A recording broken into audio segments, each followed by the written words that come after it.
این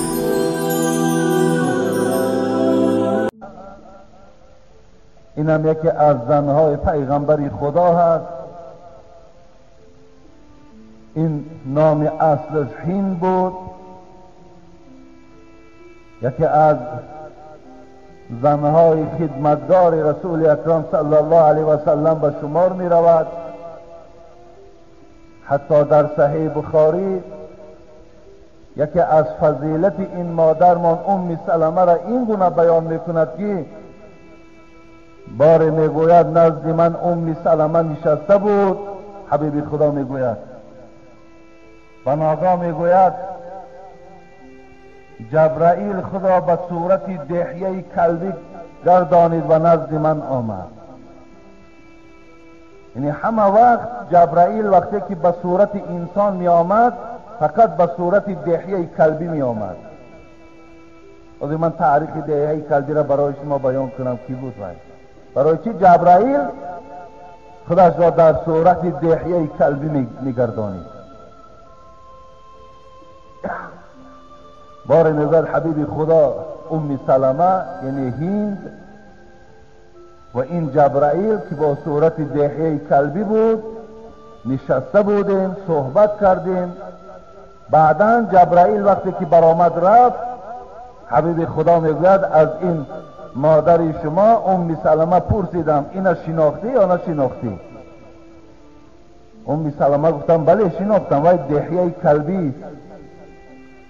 حبیب خدا بالای منبر برآمد و از این صحبت نو با جبرائیل کردگی خود مردم خبردار کرد. ام سلمه میگوید از خطبه پیغمبر درکدار شدم که وای دحیه کلبی نبوده است، وای جبرائیل بوده است. اینم یکی از فضیلت مادرمان ام سلمه است که جبرائیل دیدند. و این همون ام سلمه هست که وقتی شوهر او در جنگ احد شهید شد، این شوهرش عبدالله بود، فرزند عبدالاسد، نزد حبیب خدا آمد گفت شوهرم از دنیا گذشت، بسیار معامله خوب داشت، بسیار مرد شریف بود، بسیار مرد خوش سخن بود، چیکار کنم؟ حبیب خدا گفتند در این مصیبت صبر کن و دعای آمرزش گناه این عبدالله را طلب کن و از خداوند بعد صبر کردن طلب کن که از عبدالله دا دیده بهتر شد برای تو خدا نصیب کند. ام سلمه میگوید در گمان من مثل این شوهری گذشتم دیگر انسان خوب نبود، لیکن من به خاطر که پیغمبر خدا سفارش دادن همیشه دعا میکردم که خدایا در عوض این شوهری من برای من شوهری بهتر نصیب بگردان. بار میگه دروازم تق تق میشود، نگاه میکنم این معلم بشریت، این آفتاب تابان حبیب خدا برای خواستگاری من آمدند. اینجا فهمیدم که از شوهری من دیده خوش اخلاقتر و بهترین مرد شریف این محمد صلی الله علیه و سلم است. این همون زمانی گویم که خواستگاری و نکاح کردنش بود. دحیه کلبی یکی از پادشاه‌های کفر در عرب بود، زمان جاهلیتش به کفر گذشته بود و حبیب خدا بسیار دوست می داشت که دحیه کلبی اسلام بیارد. همیشه دعا میکرد خدایا بر اسلامت دحیه کلبی را مشرف بگردان.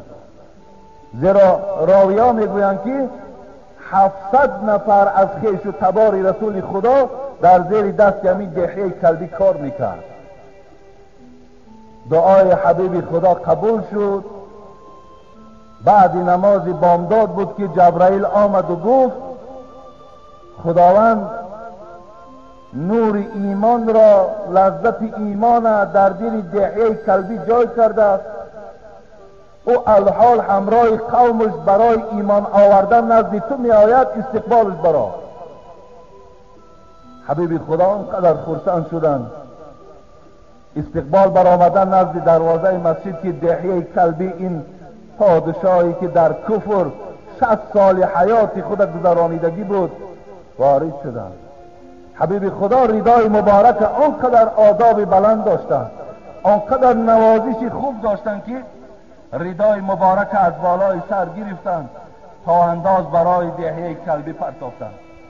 دحیه کلبی این معامله را از پیغمبر خدا که دید میگوید خم شد و این ردای مبارک گرفت، در دیده هاش میمالید، بوسه میزد بالای سرش، میگفت چه کلمه لازم است تا من بیان کنم تا منم نفر از مردم مسلمان شوم.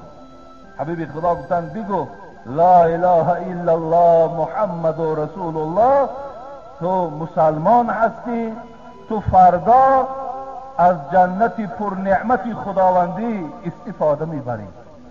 حضرت دحیه کلبی با زبان بلند این کلمه زیبا را بیان کردند. بعد این دحیه کلبی میگد با شدت گریه کردند. پادشاه خدا اکنون رحم و انصاف در دل دحیه کلبی جای کرد. تا امروز کفر او، ضلالت او دل او را سخت گردانیدگی بود. وقتی ایمان که در وجود او در آمد، رحم و انصاف الله که چی شد در وجود دحیه کلبی چرخ میزد. حضرت گریه کردن با شدت. رسول اکرم گفت چرا گریه میکنی؟ گفت حبیب خدا گفت 60 سال حیات من بر گناههای خیلی وزنین سپری کردم، میخواهم کفارت اونها را از تو طلب کنم. اگر لازم باشد مرا قتل نفس کنید، مرا قتل کنید تا که خدا گناههای مرا بخشد، و الا اگر راه دیگرش باشد تمام ملک اسباب انجام در راه خدا میبخشم تا که از گناههای من گذرد. حبیب خدا گفتند دحیه کلبی چی گناه کردی؟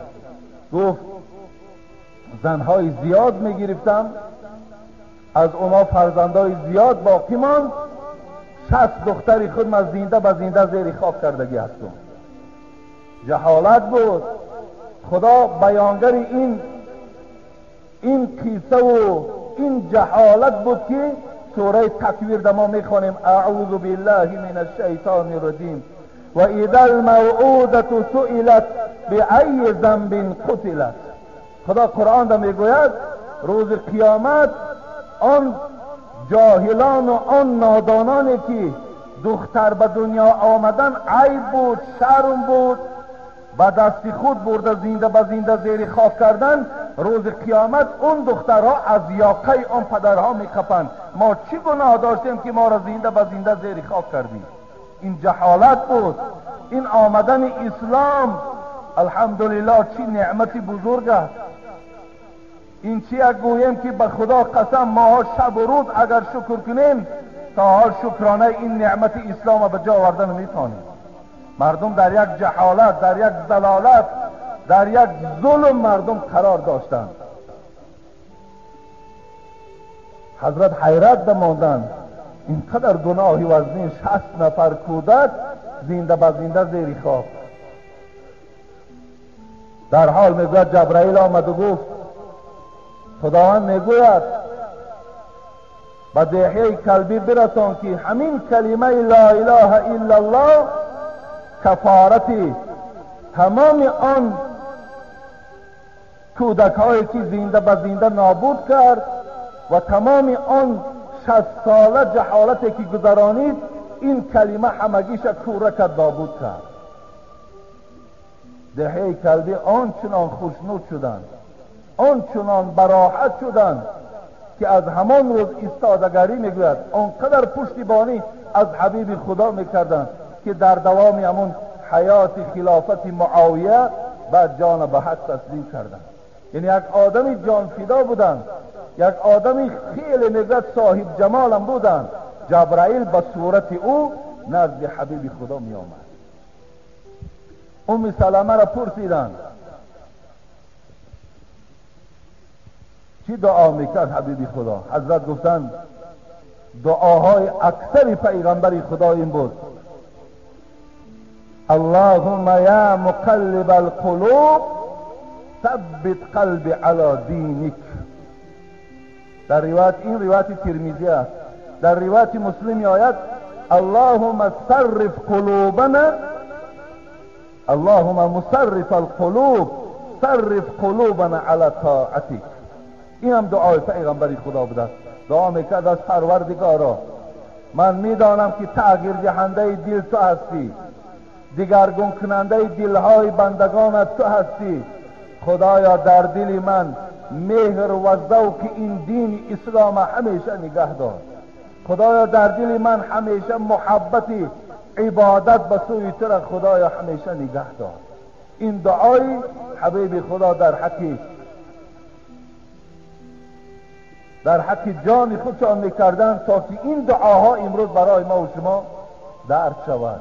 ما و شما این دعاها را باید در عبادتهای خودمان انجام دهیم تا که اگر خدا دعای ما را قبول کند، حبیب خدا گفت ذاق طعم الایمان من رضی بالله ربا و بالاسلام دینا و بمحمد رسولا رواه مسلم. چشید مزه ایمان، لذت ایمان آن کسی که الله را برای خود پروردگار اعلان کرد، دین اسلام برای خود قبول نمود، محمد را همچون رسول اعتراف کرد. اینها لذت ایمان چشیدند. به این خاطر یک جهت دعا کنیم که خدای مهربان در این دلهای ما، اگرچنده که امروز دینها خیلی در روی دنیا زیاد هستند، لیکن همه اینها در پیشگاه پروردگار از جمله زیانکارها هستند، از جمله کسانی هستند که نزد خدا پاداش ندارند، اجر ندارند، مگر دینی که در پیشگاه خدا قدر دارد، شرف دارد، پیروان او مورد احترام خدا قرار میگیرند. این دین اسلام است. خدا این دین اسلام در دل همه ما و شما بازم محبت زیاد گرداند و در دل فرزنده و اولاد اجداد ما و شما محبت این دین اسلام خداوند بیشتر گرداند و محبت عبادت خداوند در دل همه ما و شما زیادتر گرداند. پیروان دین اسلام خدا روز به روز، ساعت به ساعت، دقیقه به دقیقه عددشان افزون گرداند و آن کسانی که چاره های علیه اسلامی کشند، برای بیشرف و بیقدر کردن و مسخره کردن دین اسلام کوشش ها دارند، خدایا همه این تهمت و همه این عملهای ناخوبشان در سر خودشان خدایا آورده رسانی. ربنا فاغفر لنا ذنوبنا و کفر عنا سیئاتنا و توفنا مع الابرار. آمین یا رب العالمین. انشاءالله من 20 دقیقه که اونها صحبت کردند و فایده تویم جان ما و شما بودند، انشاءالله ما هم این قانون ها را همیشه دستگیری میکنیم و به گوش شما میرسانیم. انشاءالله من 20 دقیقه صحبت ما از وقتی معین شده زیاد صحبت میکنم. فقط بسیاری برادرها تا آمدن نماز جمعه من از مسکو، از پنجکین، از مسکو، مخصوص از مسکو سیتی گفتند، خب از ایرکوتسک و یک برادر دیگر یوسف که اینجا دعاخوان است، دادری وی هم از مسکو تلفن کردن که بیمار هستیم، در حقمون دعا کنید. و دیگر مهمان هایی که الحمدلله در این مسجد از رایون های دوردست آمده و اشتراک دارند، همگی را دعا کنیم که خداوند آنچه در دل دارند، آن آرزوها و امیدهایی که دارند، خدا همه آرزوها و امیدها را قبول گرداند و خداوند صحت و سلامت این مسافرها را به خاندانشان رساند. آمین یا رب العالمین. اینجا یک برادر دیگرم الحال در دست من دادن، یک گروه بچه های کولاب در مسکو در متروی بلاروسیا کار میکردن، گفتن در حق من دعا کنید و $350 برای آبادی همین مسجد روان کردن. خدا این خیر احسانشان قبول گرداند و با صحت و سلامت به خاندانشان رساند. آمین یا رب العالمین. همین عددهای شما گفتن شکر خوبی هم در حال بسیاری وقت دعا میکنیم، مردم فکر میکند البته همه پول در همین جا، حتی بعضی حکومت دارا در تشویشن باور کنید جاشون در همین جا تماما نکن دیگه همه. اینم یک بیچاره، اینا که یک مبلغ کلانتر داده بگفت دعا کنید مثلا در همون ثبت شود و ایلا من همین هم نمیخواندم، اگه تکلیف کرده از راه دور قبول کردیم. ولی همین خیرهایی که میخونم برادر از باور کم از 10 سوم 5 سوم 15 سوم این همین است، یکی انشاءالله برکات دارد. خدا را شکر که در جای خودش که صرف می شود، آدمای وابسته که به این پولها وابستگی دارند و در همون جای خودش که صرف می شود، الحمدلله همه این بهبودی از حساب برکت همون است. خدا شما را نگه دارد. السلام علیکم برادر عزیز حاجی میرزا. من یک سوال دارم. اگر بنده در جوانی نماز نخونده قرضدار است، نماز در حق پدر و مادریان که در شب برات یا شب قدر نماز بخواند می شود یا نه؟ یا که شنیدیم که در شب جمعه 4 رکعت بخوانی، در هر رکعتش یک بار آیت الکرسی 15 باری انا اتینا بخوانی، خداوند در ثواب چند رکعت قبولش میکرده. در همین روشنی اندازید امکانیت باشد همین جمعه جواب بید. برادر عزیز، اگر ما نماز قضا هم که داشته باشیم، باید نمازهای بگیم که نافله هم میخوانیم. نمازهای قضا در گردن ما و شما چند سالایی که نخواندیم، در مذهب امام ابو حنیفه خواندن نمازهای قضا حکم واجب دارد. برای این ما نمازهای قضا ما نمیخوانیم. یکی نمازهای نافله که چه از شکر وضو، چه گویم از نمازهای تهجد، چه از تحیه مسجد، اینها را هم میخوانیم، اینا باکی ندارند. لیکن این نمازهایی که مقصد شب قدر و شب برات و شب جمعه و اینا اساس ندارند، ایناشون قدر چیزی مهم هم نیستن. برادر عزیز، شما اگر جوانمرد باشین و انشاءالله خواهین که در شما بهبودی های زیاد پیدا شود، دنبال نماز تهجد گردین. نماز تهجد بسیار با دقت باشین. از قسم های ساعت های 3 شب 4 شب شما نماز تهجد خوانین، انشاءالله پیشگاه خدا ده باور کنین چیزی در دل نیت داری خدا ناامید نمیکنه، همه آرزوهات میبراره.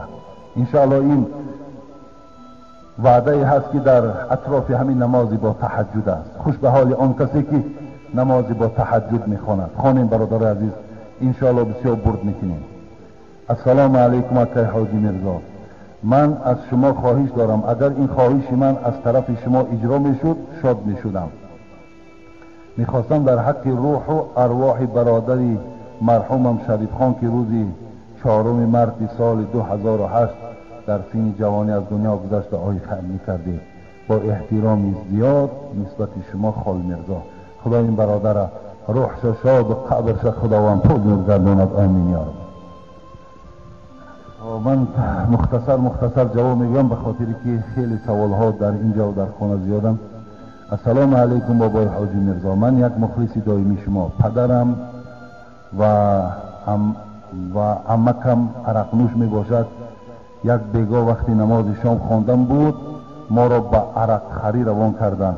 هر چند زاره کردم که نماز شام را خوانم، بعد می روم مرا نماند که نمازم را خوانم.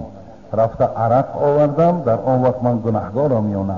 من هنوز طلبه مکتب میانه هستم، یگان علاج ندارد. حیفی همون پدری که گویم فرزندی که مکتب میخواند و یا برای خریدن عرق روان میکند، فردا از این فرزند با او نیکخواهی طلب دارد.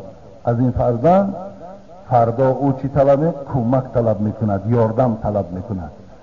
وقتی فرزندی که برای سیگاریت خری رفت، برای عرق خری رفت، پس وای چی فکر میکنن؟ میگه همین چیزی خوب است که همین پدری به عقلی ما کرده است. پس فردا همین ده چیکار میکند؟ پایبند میشود.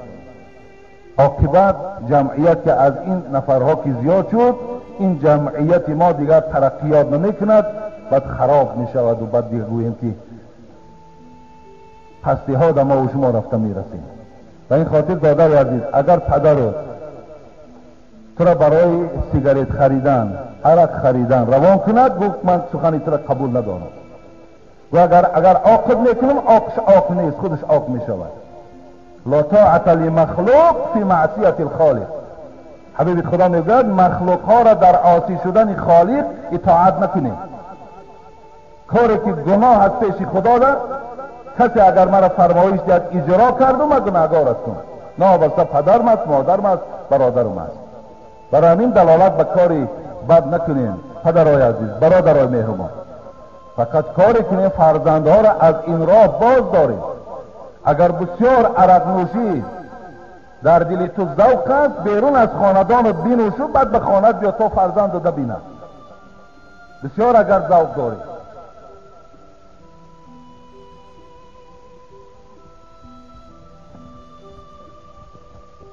السلام علیکم دامنای شیرین سخن. من یک خواهر اسلامی شما، شکر خالق یکتا، صاحب 3 فرزند تندرست سالم عاقل هستم. الله رب العزت عاقبت را بخیر بیارد. برادر عزیز، مدت 14 سال است که من با شوهر زندگی میکنم. بدبختی همین که او مینوش است. از روز اول زندگی او مرا دشنام‌های قبیح میکند، مکتوبی زیاد میکرد، لط و کوبی زیاد میکرد، اعتبار نمیداد به پوشانیدن کودکان. عاقبت او قرضدار شد و بررسی رفت. لطا میزد، پول یافته اش را 7 ماه میشود یگان پول روا نکرده. مرا خسرم هر روز برآمده رو میگوید. چنان از این زندگی و از این شوهر دلگیر شدم، نمیدانم چیکار کنم. شکر الله، هر امری که می آید، هر مشکلاتی که می آید قرآن میخوانم. شاگردای زیاد دارم و همچون معلمه شده کار میکنم. داملا مرا یک توصیه دیگه. توصیه دیگر چی راست؟ اکنون این یک بدبختی هست که خدا در قسمت شما خواهری عزیز این گونه شخص کشیده است. او روز یک جوان دیگر هم همینجا آمدن، بیچاره از همین تابعیت است، من شاید نیست نامه هاشون گیرم، با امید آمدن که یک بار همراه مادرم و فرزندامون پدرمان لط کوب کنیم. خوب زدیم. اما که دویم بار باز میخواهیم که همین عمل تکرار کنیم. همین اجازت هست یا نه؟ ببینید تا چه اندازه آمد که همین بدبختی عرق ببینید که تا چه اندازه آمد که فرزند نسبت پدر دست میبردارد. آن دستنامه هایی که مثال چگونه ای که این خواهرم قید کردن، آن دستنامه هایی میکند میگوید که باور کنین شنیدنش در انسان طاقت کردن میتواند. برای همین خواهر عزیز ما چی گفته میتونیم؟ چیزی گفته نمیتونیم. فقط دعا کن، قرآن خوان باشید، دعا کن که خدا از این راهی بعد این شوهری تو را پس گرداند. انشاءالله هر یک انسانهای عاقبت کارشون بخیر شده است. هر یک انسانهای را میدانیم که از این راههای بعد گذشتن که باور که هیچ کس باوری نداشت. و این خاطر دعا کنید. کدام شما پدر دارین، برادر دارین، خوابخیش و تبار این گونه دارین، فقط به دعا انشاءالله شما باید از این راهی بد میگردانید. این خواهر عزیزم انشاءالله صبر کنند، همه فتح و ظفر نصیب شما. خدا خیرتون دهد. خیلی چکار کنید. السلام علیکم داملای شیرین سخن. من به شما یک سوالی دارم، میخواهم که جواب درست آن را بفهمم.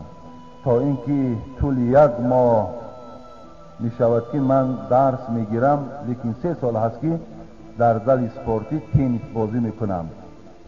از شما جواب درست میخواهم که آیا روا هست یا نه. من جوان دختر هستم. خواهر عزیز، آخه تنیس چیکارش میکنید شما؟ از تنیس ده من توصیه مرا گیری، اگر خواهر عزیز تو کیبانوگی را بیاموز. از تنیس زدن ده تو آداب بیاموز، تو اخلاق حمیده پیدا کن، تو شرم و حیا را برای خود اختیار کن. فردا خانه شوهر می روی، این یقین است که تو را دیگر هیچ وقت اجازت نمیدهد که تو با این بازی که قبلا داشتی به همین مشغول شدی.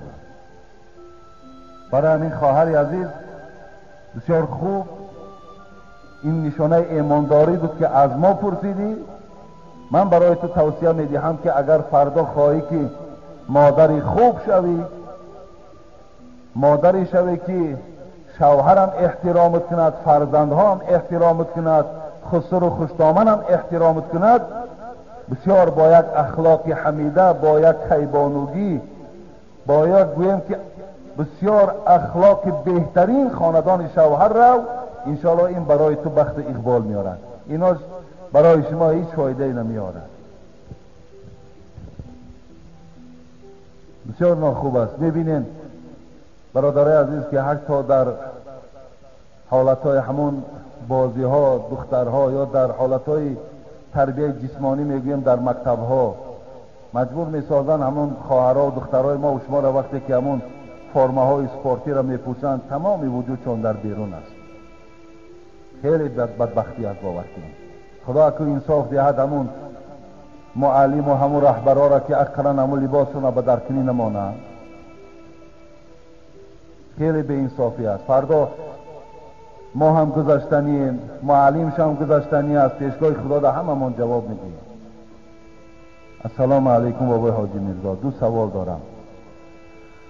برای چی در ماه سفر شیر برنج میکنن در خانه ها تقسیم میکنن؟ یگان حقیقت دارد؟ میگویند که 3 5 7 خانه را یعنی عدد تاق باشد دیهد میگویند. میخواهیم که پررتر فهمانید بابای داملا. با احترام مخلصان شما از شهر کولا. اکنون مخصوص ماه سفر شیر برنج پختن گفتگی این چیزا یگان حجت و دلیل ندارند، یگان ضرورت هم ندارند، مگر خیر در همه ماه قبول است. شما میتونید چی در ماه محرم باشد، چی در ماه سفر باشد، چی در ماه این ربیع الاول باشد، فرقی ندارد. همه این ماه که اگر طعام پزین در همسایه‌ها تقسیم کنین پیشگاه خدا در ثواب میگیرید. با این عقیده که همین مخصوص ماه سفر است این در شما گناهگار میشوید. این در عقیدتون جای نکنید. زیرا یگان سفارش از خدا و پیغمبر بر ما نیست که ما در ماه سفر شیر برنج کنیم یا مثال دیگر کارها در چنگ زنیم. همه ماه خیر است. فقط در خیر ماه رمضان فرق میکند. یعنی همه وقت خیر ماه رمضان از دیگر ماه ها افضلیت دارد.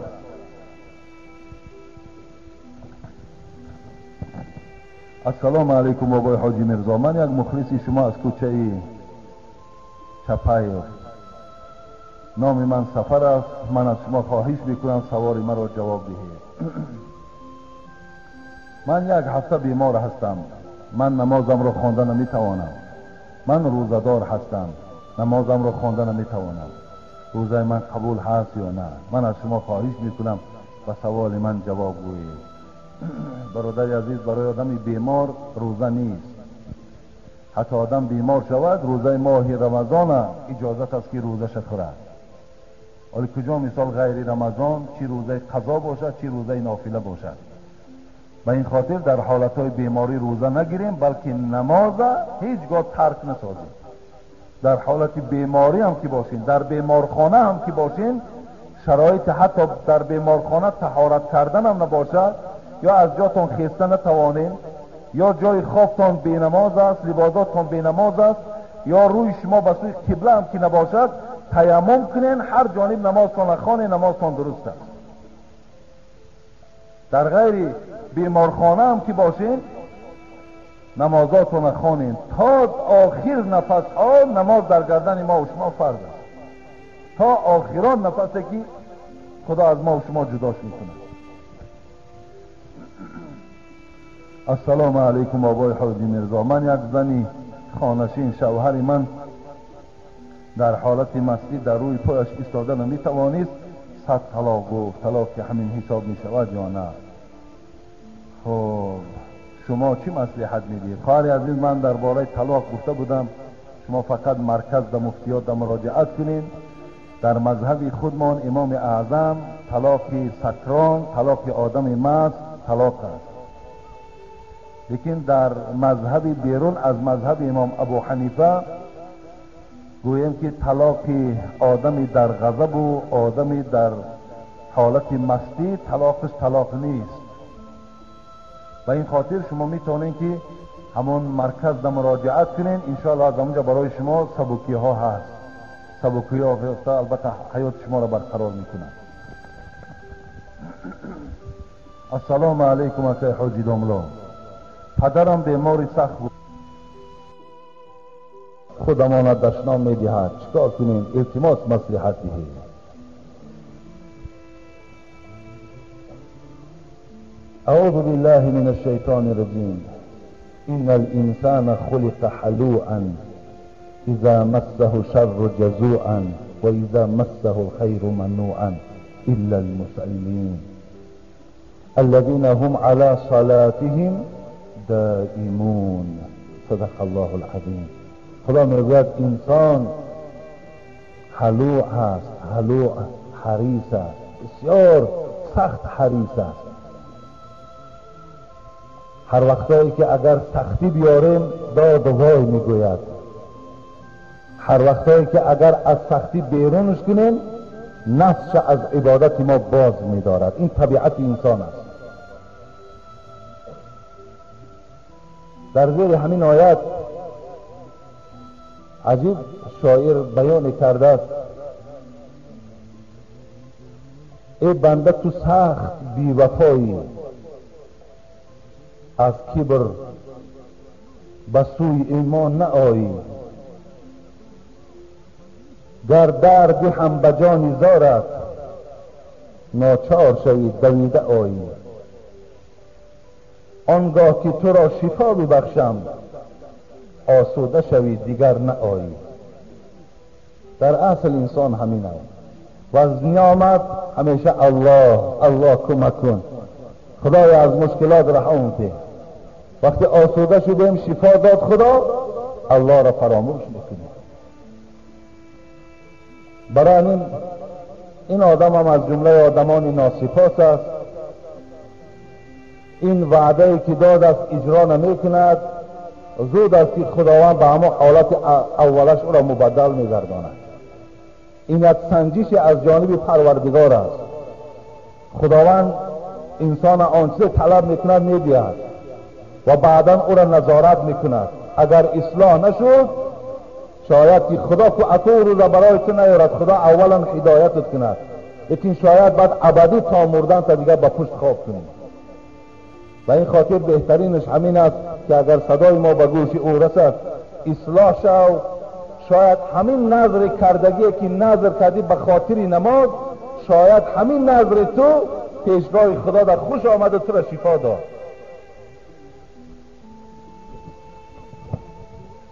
السلام علیکم اکای داملا. با یک سوال من پاسخ میدادید. ما یک مؤذن داریم، اذان دهنده، 5 وقت نماز میگوید، 5 وقت اذان میگوید در مسجدمان، لیکن در کلمات اذان که 10 جای بیم کفر است رعایت نمیکند. کلمات اذان را درست نمیگوید. اگر کسی به او خطاهای او را فهماند خطا میشود و با کسی دیگر اذان گفتن نمیماند. از این کار ثواب میگیرد یا به این سوال ما پاسخ میدادید؟ با احترام مخلصان شما. المؤذنون اطول الاعناق یوم القیامت. این روایت مسلم است. حبیب خدا میگوید از همه گردنهای دراز، گردنهای بلند در روز قیامت آن کسی دارد که اذان میگوید در دنیا. اذان. ولی امروز متاسفانه اذان ها را بستند، اذان نکنند. خیلی جای افسوس است که اگر همین را یک آدم غیر اهل علم گوید پروا نداره، میگوید خیر نمیفهمند، نمیداند ثواب اذان چی است. وقتی اهل علم میگوید که اذان نکنیم باور که درمند میشد انسان. وای به حالت، وای به حالت که در این حیاتی که برای خاطر کیم کدام کسی تو این عملی که الله از تو ناراضی می شود، حبیبش از تو ناراضی می شود انجام میدی، زود است که پیشگاه اونها می روی. اونجا دادم که گویی اینا دیگر تو را پشتیبانی کردن نمی کنند. و این برادر که اذان می گفته است اذانش همه غلط بوده است و کسی را نمی مانده است که اذان گوید. من فقط یک خواهش دارم. خواهشم همین است که اگر همین برادر برای ریا باشد، برای گویان که در مسجد همین در فلان مسجد فلانی مؤذن اذان دهنده است یا در فلان مسجد فلانی متولی است، اگر به همین خاطر همین آدم به کسی رخصت ندهد که اذان دهد، این در شرک اصغر رفتگی است. یعنی از گناه‌های وزن‌ترینی که در پیشگاه خداوند خیلی سخت است و ظلم است، این شرک است. و شرک هم دو تقسیم کردن، شرک اکبر و شرک اصغر. شرک خردی او انن ریا است، خودنمایی است. گویند که فلانی شاید برای یگان جای بالاتر شناننش، یا شاید مثال و یگان گویم با مورد احترام مردم قرارش میدن، به همین خاطر اگر اذان داد به خدا قسم در هر کلمش لعنت از جانب خدا می آید. با که ندارد شکر خدا این قدر امروز فراهمی است، این قدر اهل علم است، آمده اذان گذارم، اذان طبیق دارم رو، اما اذان امو جا و مکانت از خودت، فقط اذان درست بگو تا که هم خودت گناهگاری هم گوش کننده ها گناهگارند. ثنای خود به خود گفتن نمیزیبد تو را صایب. صایب ایرانی را بین چی میگه؟ ثنای خود به خود گفتن نمیزیبد تو را صایب، چو زن پیستان خود مالد حظوظ نفس کی یابد. چکارش میکنی تو تعریفه؟ چکارش میکنی صفاته؟ بگذار تو اذان از برای خدا بگو. به خاطر این حدیث پیغمبر خدا که بلندترین گردن ها در روز قیامت آن کسی هست که اذان بگه، به این خاطر اذان بگو. ولی بسیار از جایهایی ده که اهل علم به سوادها در مسجدها هستن و همون گویم که پیشواهایی که بیچاره خیلی به زمانش بود، اکو شما همون زمان در مطابق و مناسب بودیم. اکو از زمانی آمده است که باید اهل علم پیش در آید، محراب ها در کسایی پیش در آیند که خدمتدار مردمان، سواد دارند، خواندن، محنت کردن. با که نداره از برای خدا یک قدم پس زنه بگو بچم پیش در حق توست، با که این بینیایت ثواب میگیری، به حد پاداشی بلند میگیری. بزوری نمی شود. کس نتواند گرفت دامن دولت بزور. سعدی میگوید کس نتواند گرفت دامن دولت بزور، کوششی بیفایده است اسمه به ابروی کور. اما اسمه که در ابروی کور میکشند نمو از گفته صافی چیز دور میزنی. محراب جای اهل علم است، اهل علم در بس فارش پس بست در حق دعا کنم بگرد آخر با که ندارن.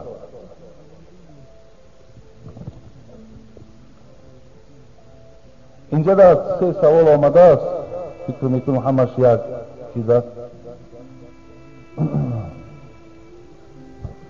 درباره فالبین ها اینجا در مورد سوال تعجیلی هم آمدگی هست. این خوانده گذاشتم. این اینجا در محترم داملای گرامی در جمعیت ما مردهایی پیدا شدن که به مثال زنها، به مثل زنها به سحر و جادو خب مردها را میبندند تا اینکه خانه‌داری کردن نتوانند. از نظر اسلام نسبت این خیل مردها خب چاره دیده میشود یا نه؟ و حکم اسلام چیست نسبت این مردها؟ از شما خواهش میکنم که حکم این خیل مردها را در کاسته های خود ثبت نمایید تا اینکه مردم از کردار بد آنها آگاه شوند. اطراف این فالبین ها و جادوگرهایی که امروز در جامعه ما و شما خیلی زیاد شدن، ولی مردم میگه که برای چی دیوانه بسیار شدیده است، برای فالبین زیاد شدیده است. وقتی فالبین زیاد شد، وقتی بینک میگیم زیاد شد، وقتی جادوگرها زیاد شدن دیوانه زیاد می شود. برای اونا لشکر جن دارن، اونا لشکرهای جن که دارن به هر همه آدمی که اونا را رفته و از اونا کمک طلب میکنن، یک گروه جن چکار میکند؟ روانش میکند دیگه تا مردنش او از دیوانگی بیرون نمی شود. این بیچاره به نیت شفا رفته که ای روی گمراهی، ای روی نادانی، ای روی بی‌عقیدگی به خانه او پا گذاشته است، یک درد و بلای زیاد به سر خودش گرفته آمد. افسوس که امروز چی بلای ما شده است که در کدام محله که همین فالبین ها و جادوگرها و همین بینک ها هم هست، ما پروا نداریم، اهمیت هم مبارزه علیه اونا نمیبریم. این فقط میگیم که اکنون همین ملاها از منبرها گویند برای چی شما مبارزه نمیبرید؟ این مبارزه گردن همه ما و شما دارد. اینا جمعیت فساد میکنن، جمعیت ویران میکنن. اینا دروغ میگه، یا را حکمشون در اسلام کفر است. اینا اگر حکومت اسلامی باشه اینا را قتل حکمشون. این ممکن نیست اینا را. این حدیث هایی که از پیغمبر خدا در روایت مسلم می آید: من اتا عرافا فسأله عن شیء فصدقه لم تقبل له صلاة 40 یوما. حبیب خدا گفت کسی که پیش یک بینک می رود، جادوگر می رود، فالبین می رود، 40 روز نمازی که شب و روز تو عبادت داری، مهنت داری، پیشگاه خدا در حبته است، ناکاره است و همچون بی نمازی. 40 روز با یک رفتن است. حبیب خدا گفت اینی لست بکاهن و ان الکاهن والکهانة والکهان فی النار. من جادوگر نیستم، گفت پیغمبری خدا. جادوگرها، بینکها، فالبینها، چی زن باشد چی مرد باشد، حبیب خدا جاشون گفت اینا در آتش دوزخند. این سخن پیغمبری خدا هست. من اتا کاهنا فصدقه بما قال فقد کفر بما انزل علی محمد صلی الله علیه وسلم. کسی که اگر نزد یک فالبین می رود یا بینک می رود، بعد اون یگان چیزی میگوید، این میگه راست گفتی، همین راست گفتن به تو کافر شدی. حبیب خدا گفت با آن کتابی که خدا بر من داده است تو علت ایمان نداری، زیرا غیب بجز خدا کسی نمیداند. برادر عزیز و گرامی، این سادگی تانه و این گویم بی پروایی تانه این خیلی دوام ندین. این کاری عادی نیست، این کار شوخی نیست. حتی حاضر باز یک گروه دیگر پیدا شدن این سادگی مردم ما را ببینیم. می آید در خانه های شما، بعد چی می گوید؟ انا همین پای فریزر را بکنین یا زمین را بکنین، بعد هم درون می برارن همین پشم ریشته و تومار و بلا و بطر بسیاره. دیدی نه؟ بختی دختر تا بستن، بختی بچه تا بستن. آدم های ساده، آدم های بیچاره که علی ما و شما گویم برای چی من اینقدر تأکید شما را میکنم؟ شما رجوع به سوی خدا کنین. فقط یگانه جای تکیهگاه شما الله باشد. شما نترسین از اینا. بعد تمام او که اوسو شد و بعد در خانه جنگ و جنجال ساز می شود. ولی 3 تا خط آمده است که در پیش من 3 تا خط، این یک خطش نو تعجیلا آمده است، 2 خط دیگه پیشم که وقتی او بدبخت از خانه بیرون شد، در اون خانه کلین ها را از پشت این که گویا کلین ها کردن، خیلی معلوم است در مردم تاجیکی ما دزدی هم شود گردن کلین دهد، تومار هم آمد گردن کلین دهد، او کرد است نکرد است انمی کلین کردگی است. تمام دیگر با این مردکای ما که بیچاره زنک صفتند، بعد گفتی زنک چی میگه؟ همین زنک گفته که انمی کلین کردگی است. این مردکای ما میگنه که تصدیقش میکنه و کلین از خانه پیش میکنه رفتن میگیرن. این بدبختی را ببینید. راشو نتیم به خدا قسم، این بدبخت است، قدم اونا قدم نابوارک است. تماما در اینا توجه نداشته باشیم، تماما به اونها هیچ وقت راز نگوییم. چی مشکلاتی داری برادر عزیز؟ شب 2 رکعت نماز بخوان. و خداوند پیغمبر خدا چی میگوید؟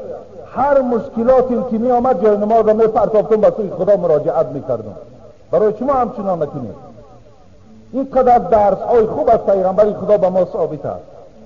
نکنین، هیچی نیست باور کنین. همه او جینن، انمونا را برده جین ها پینها کردگیان. یک تش میگه نمین دیوال 3 بلوکی خانه را او را کندنش آسانه؟ در تای همون بردگی ماندگی او را جین ها میمانند.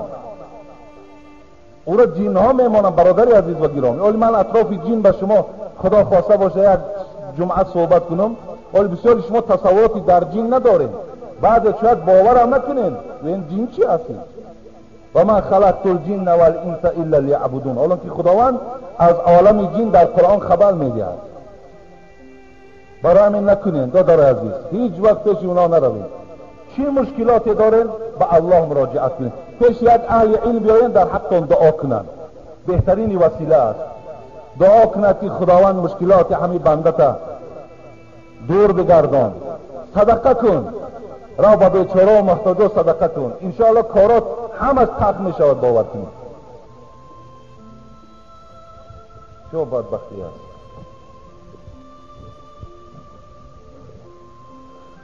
السلام علیکم دولای شیرین زبان. التماس همین سوال به جواب بگردانید. دو سوال زیاد از این سوالا من دو تاشو میخوانم خیلی جوابشو میگم. ما 3 دختر هستیم، نماز میخوانیم، سطر هستیم. ما را 2 دخترمان رو مادرم از پشت سطر آق کرده است. باز میگوید که من مسلمانم. جوابشو انتظارم. سلام دامبای عزیز، من ساکن شهر کلاف صنف 8 هستم. یکی از مخلصان دیرینه شمایم. 5 وقت نماز میخوانم، سطر میپوشم برای سطر کردنم، اما مادرم راضی نیست و من سطر کردم. در مکتب مرا نمیماند. من تا نزد در مکتب سطر میکنم و در مکتب میگیرم، اما آدما میگن که درست نیست. به اجازت مادرم سطر کردم. آیا این درست است یا درست نیست؟ درست است برادر عزیز و گرامی. برای سطر کردن، برای نماز خواندن، برای روزه گرفتن، برای حکم خدا را به جا آوردن، اینجا رضاگی پدر و مادر هیچ شرطی نیست. شرط ندارد که من پدر ما پرسم که پدر مرا اجازت میدی نماز خوانم، یا مادر مرا اجازت میدهی که همین سر و دست و پایها ما پوشانم که تا که یگان مرد بیگانه نظر در من نکند، تا که یگان مرد بیگانه دنبال من آید، تا که یگان مرد بیگانه در همین خیل حالت دیدن شیطان او را وسواس کند و در همون یگان بی ترتیبی را نسبت من روا ببیند. اینا را پرسیدن در کار نیست. اینا چیزایی هستند که حکم خدا هستند، باید که ما اینها را انجام دهیم.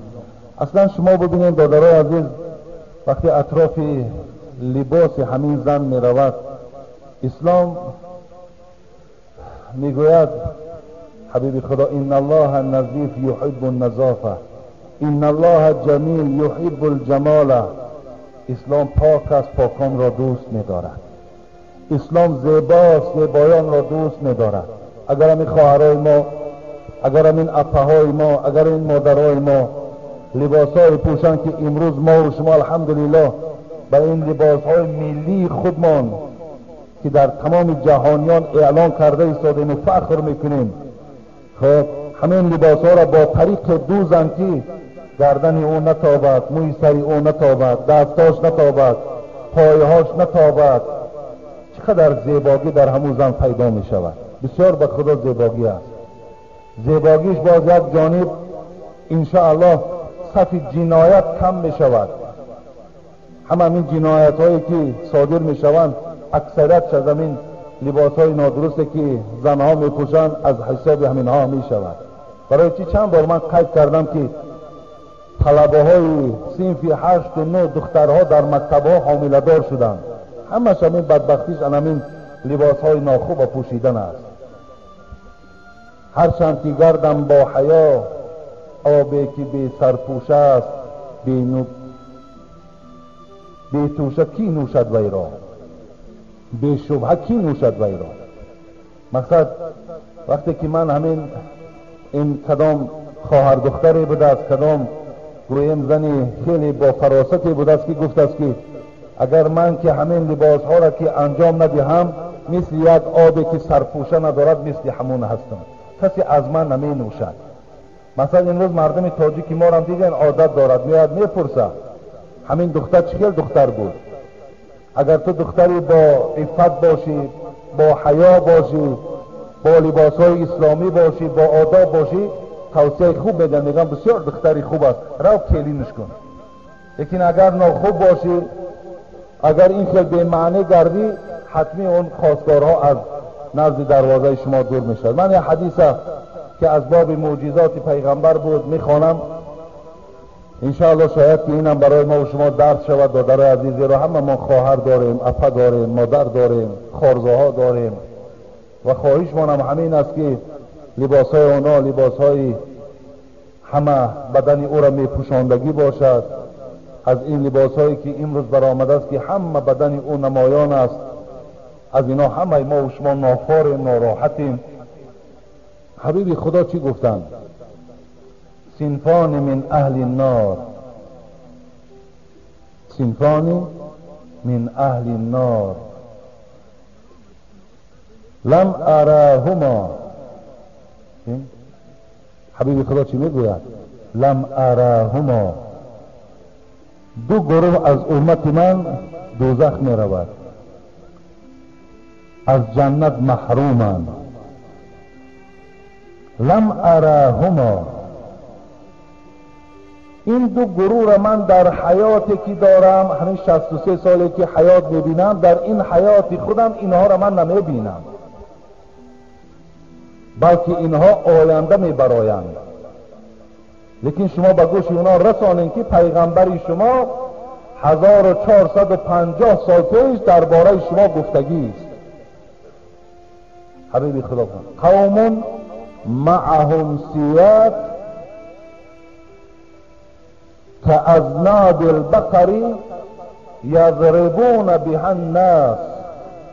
یکم گفتن قوم میبراید که در دستهای خود تیاق دارند، تیاقهاشان مثل دنب گاو است، مردم بیگناه را میزنند. مردم دوبیته مثل دنب گاو است، با این مردم بیگناه را میزنند. اینا را گفت ظالم هستند، خداوند حق این بندگانش در روز قیامت از اینها میگیرد. دویم که نساء کاسیات عاریات موملات مائلات رؤوسهن كأسنمة البخت المائلة لا يدخلن الجنة ولا يجدن ريحها وإن ريحها لا يوجد من مسيرة كذا و كذا. حبیبی خدا گفتن دویمش کی بوده؟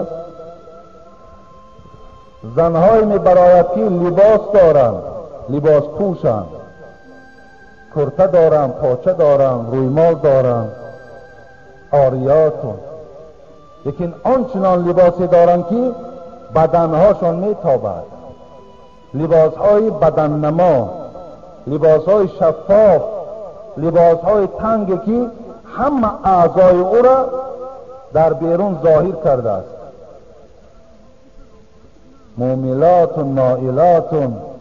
حبیب خدا گفت بدبختیش در این است که این گونه لباس پوش در چند آدم دیگر این لباسش تأثیر میکند و اون اطرافی ها هم پیروی این میکنند، تقلیدی در این میکنند.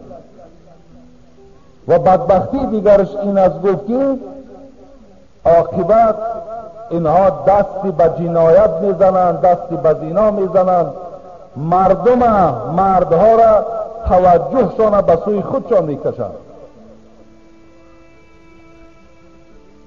و حبیب خدا گفتند رؤوسهن كأسنمة البخت. این در دوره پیغمبر نبود. مویهای سرشان گفت در اطراف سرشان میپیچانند، توب میکنند مثل همون کوهان شتور. پشتکای شتورها در طریق کوهواری ماندگی، انا همون خیلی بالای سراشان در توب میزنند و مردم اونها را نگاه میکنند. به اینها گفت پیغمبر خدا خبر دهید که جنت نمیدرآیند و بوی جنت به مشامشان نمیرسد. این سخن پیغمبر خداست، این سخن ما نیست، سخن یگان عالم و سخن یگان گویم که ایشان و یگان شیخ و مولوی نیست. این سخن خدا و سخن حبیب خداست. فقط وظیفه من این است دادر عزیز که به گوش شما رسانم. اگر ما را خدا توفیق دهد و پیشگیری کنیم تا که فردا خواهر ما و زن ما و دختر ما در این فلاکت روبرو نشود، در این بی حیایی و بی شرمی روبرو نشود، یگانه پیشگیریش همین است که لباسهای برای او پوشانیم که مردم توجهش به سوی خودش نکشد. این همی قدر کار شما کنین، انشاءالله پیشگاه خدا در شما ثواب میگیرین.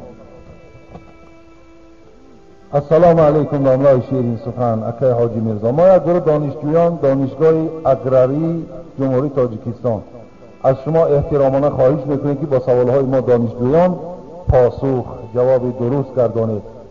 نماز جمعه را میخواهیم که خوانیم، لیکن در این ساعت ها ما در درس هستیم. آیا ثواب جمعه را ما میگیریم یا نمیگیریم؟ میگیرید برادر عزیز. شما هم که در همون دانشکده هایی که میخوانیم، در مکتبه هایی که تحصیل میکنیم، ساعت نماز جمعه آمد، لیکن ساعت درسی شما قطعی مطابق است. شما درساتون خوانید، جمعه برای خود خلیفه دارد نماز پیشین، آمدن نمازهای پیشین تون خوانید. از خدای خود امید دارم که خدا نماز این جمعه را ثوابشان در نامه اعمال شما می نویسد، به خاطر که شما میخواهید. لیکن فقط عذر هست. مقصد شما علمم که فرض از گرفتنش نابسته علم دنیا هست، علم شریعت همش فرض است. مادام شما در این یکی از فرضای خدا که هم روبرو هستیم، ثواب این نماز جمعه را البته شما میگیرید. دادر عزیز سلام بابای حاجی میرزا، شما خواهش میکنم با سوال ما جواب گردانید. حکم فاحشه را زده کشتن در اسلام چیست؟ یک برادر از جرقله در حقش دعا کنید، خدا شما را عمر درازی هست. کشتن درست نیست دادر عزیز. این دولت، این دنیا هم دنیای کشتن فاحشه نیست.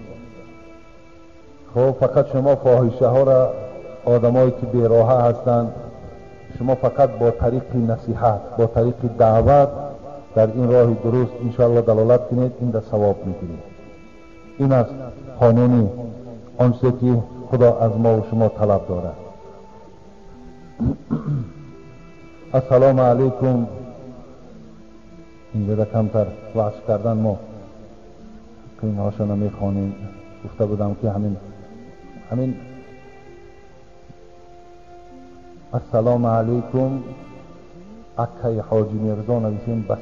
من منتدار از شما، خدا شما را نگه دارد، خدا شما را خیر دهد. من باور کنید اینقدر صفتی که این نمیدونم که هست کرده است ارزنده نیستم. من برای شما اعلام میکنم که من ارزنده این صفت ها نیستم. خب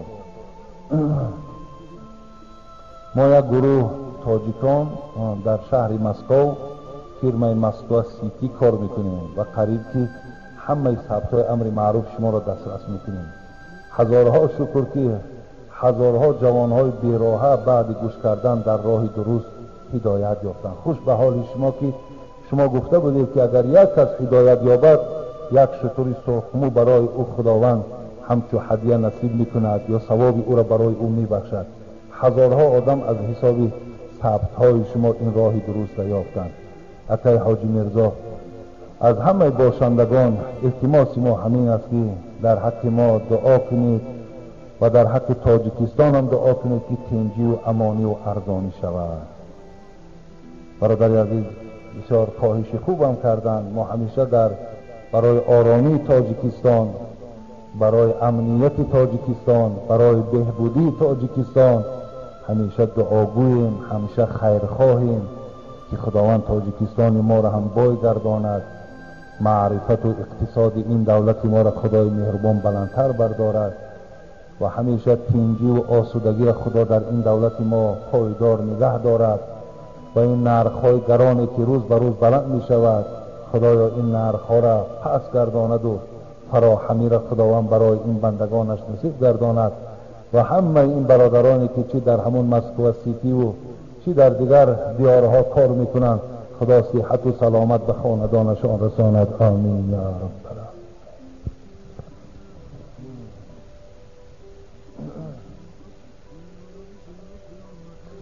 اینجا یک برادر ما مادرشون در خاک سپاریدن، خواهیشون همین بود است که ما اون مادر را جنازه کنیم، لیکن به سبب هایی که نبودیم جنازه نکردیم و گفتن در حق مادرم دعا کنیم. دو سوال دادن، خدا اون مادر را رحمت و مغفرت کند. در روز جمعه کتاب قرآن خواندن درست است ولی باقی ندارد. همه روز ممکن است دادر عزیز، کدام ساعتی که میخواهیم قرآن شما خواندن گیرید، فقط پای به طهارت باشید. خوش به حالتون که شما چشم قرآن خوانی دارید. خوش به حالتون. منم همون جوانی را بهترین و گویم که همون جوانی را در بین شما خوش میپذیرم که چشم قرآن خوانی دارد، قرآن هم میکشاید و میخواند. خوش به حالش. انا اون جوان بهترین جوان است. برادر عزیز و گرامی، و اون جوانهایی که قرآن نمیخوانند حبیب خدا اونها را به خرما تشبیه دادن که مزه شیرین داره و بوی نداره. لیکن آدم قرآن خوان گفته از مثل اپلسین است، مندرین اپلسین ببینین هم مزهش خوشرو است هم بوی خوشرو داره. انا قرآن خوان از آدم قرآن نمیخواندگی البته زینش بالاتر است، افضلیت داره.